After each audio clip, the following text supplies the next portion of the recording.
Pemerintah prioritaskan warga daerah mengelola tambang. Kementerian Energi dan Sumber Daya Mineral (ESDM) memprioritaskan badan usaha milik daerah, UMKM, dan koperasi desa untuk mengelola tambang.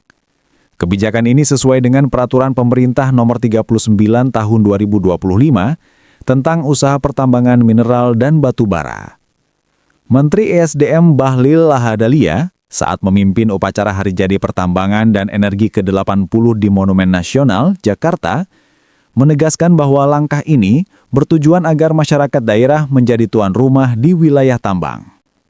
Sebanyak 45.000 sumur minyak rakyat yang ada sejak zaman penjajahan, kini telah dilegalkan dan dikelola oleh BUMD, koperasi, serta UMKM.